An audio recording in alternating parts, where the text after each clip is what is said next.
அப்படி பார்க்கும்போது இது ஏதோ உள்ளுக்குள்ள சென்சார் போர்டுக்குள்ளேயோ அது மத்தியிலையோ எங்கேயோ ஒரு காப்பி வந்து சிக்கியிருக்கு. அந்த காப்பி எடுத்து ரிலீஸ் பண்ணியிருக்காங்க. அதுவும் ஹச்டின்றாங்க, ரொம்ப குவாலிட்டியா இருக்குன்றாங்க. ஸோ அதெல்லாம் கேட்கும்போது ரொம்ப கஷ்டமா இருக்கு. நேத்து வினோத்தோட அந்த இன்ஸ்டாகிராம் ஸ்டோரிய பார்க்கும்போது உண்மையிலே கவலையா தான் இருந்துச்சு. எத்தனை பேரோட ட்ரீம் தெரியுமா? அந்த ஒரு சில காட்சிகள் அப்படிங்கிறது. இது நாட் ஃபார் த விஜய், இது நாட் ஃபார் த ஒரு டைரக்டர், ஒரு படம் அப்படிங்கிறத தாண்டி இதோட மொத்த உழைப்பு பார்த்தீங்கன்னா, இதுக்காக வேலை செஞ்சிருப்பாங்க இல்லையா?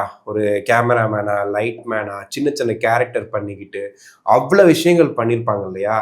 இவங்க எல்லாருக்குமே வந்துட்டு இது ஒரு பெரிய அதிர்ச்சியான செய்தியா தான் இருக்கும். ஏன்னா கடைசி படம் இது வருமா வராதா, தேர்தலுக்கு அப்புறம் ரிலீஸ் பண்ண போறாங்களா அப்படிங்கிற மாதிரிலாம் எதிர்பார்த்துட்டு இருக்கும்போது, ஒரு படத்தை அவங்க எதிர்பார்ப்போட விட்டு அதுக்கப்புறம் அந்த படம் வெளியாகுதுன்றதை தாண்டி இவ்வளவு சர்ச்சைகளை தாண்டி படம் ரிலீஸ் ஆகுமான்னு யோசிச்சுட்டு இருக்கும்போது, இப்படி சின்ன சின்ன காட்சிகளை வெளியிடுறது, மொத்தமா படத்தையே வந்து வெளியிடுறது, இதெல்லாம் பார்க்கும்போது கொஞ்சம் வருத்தமா தான் இருக்கு. சில வெப்சைட்ஸ்ல அவங்களே போட்டிருக்காங்க. இந்த மாதிரி பொலிட்டிக்கலா ஒருத்தர் மேல இவ்வளவு விஷயங்கள் நடக்குது. அதுக்காக நாங்க இந்த படத்தை கேரி பண்ணல அப்படின்ற மாதிரிலாம் போட்டிருந்தாங்க.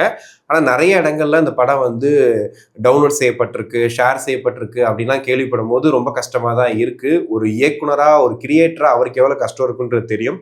ஆனா ஒரு விஷயம் மட்டும் ட்ரூ.